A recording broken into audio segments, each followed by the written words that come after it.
presse que nous avons, c'est le mercredi 27 août, les services du ministère de la Santé et de l'Action sociale ont reçu des équipes de surveillance épidémiologique opérant en République de Guinée une information faisant état de la disparition depuis 3 semaines d'un cas contact des personnes infectées par le virus Ebola qui se seraient rendues au Sénégal. Sur la base de cette information, des investigations ont été immédiatement menées conformément aux procédures déjà établies. C'est ainsi que le cas contact a été localisé au niveau de la clinique des maladies infectieuses du centre hospitalier national de Fann. Il s'agit d'un jeune Guinéen, étudiant dans une université à Conakry, qui s'est présenté en consultation le mardi 26 août à l'hôpital précité dans un tableau infectieux sans hémorragie, mais dissimulant l'information selon laquelle il a eu des contacts en Guinée avec des proches victimes de la maladie. La personne a été aussitôt mise en quarantaine et bénéficie d'une prise en charge appropriée. Il a aussi été procédé à des prélèvements afin d'analyse pour la détection du virus Ebola. Les résultats des tests effectués à l'Institut Pasteur de Dakar se sont avérés positifs. À ce jour, l'état de santé du patient est satisfaisant. Il est à noter que le dispositif de surveillance et de riposte à la fièvre hémorragique à virus Ebola, déjà mis en place, a été renforcé et tous les moyens sont mis en œuvre pour éviter la dissémination de la maladie à partir de ce cas importé. Conformément à la réglementation sanitaire internationale, donc le règlement sanitaire international, l'Organisation mondiale de la santé a été informée et elle s'engage à nous apporter un soutien technique et financier pour continuer la riposte à cette maladie.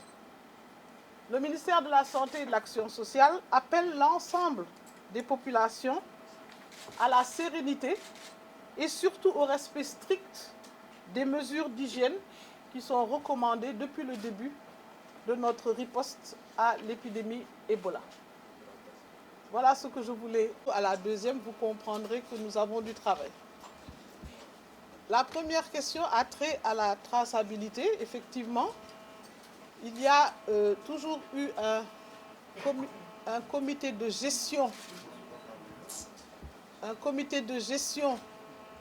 de l'épidémie, de la riposte.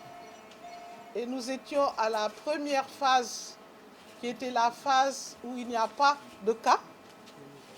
Et nous entrons maintenant dans la deuxième phase, qui est la phase où il y a un cas et qui nécessite justement, à partir de ce cas, qu'il y ait une traçabilité de tous les contacts. Donc nous sommes en train de reprendre tout l'itinéraire, mais également de voir toutes les personnes qui ont été en contact avec ce patient, qui à l'heure actuelle, maintenant qu'il est diagnostiqué et pris en charge, est beaucoup plus coopérant et vraiment apporte toutes les informations nécessaires. Il y a une équipe vraiment composée d'ailleurs du directeur de la surveillance du ministère de la Santé et de l'Action sociale, d'un représentant de l'OMS et de l'Institut Pasteur, un épidémiologiste. Ils vont être le noyau dur par rapport à la traçabilité. Les mesures qui ont été prises, c'est d'abord que vraiment le Sénégal était déjà organisé avec des réunions du comité de gestion de l'épidémie hebdomadaire, des formations, des séances sur le terrain.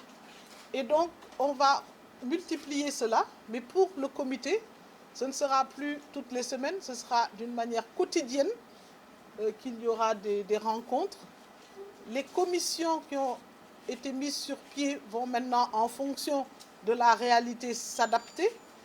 Et donc, la commission, par exemple, recherche de contacts a été renforcée. La commission logistique également. La commission qui s'occupe de la prise en charge des malades. Nous avons, même à l'hôpital de Fann, en train de mettre éventuellement des tentes au service de maladies infectieuses. Chercher peut-être même un autre site, on ne sait jamais. Et nous avons également renforcé les équipements pour le personnel de santé. Et il y a même des commandes qui vont arriver pour que vraiment il y ait une assurance complète par rapport à la sécurité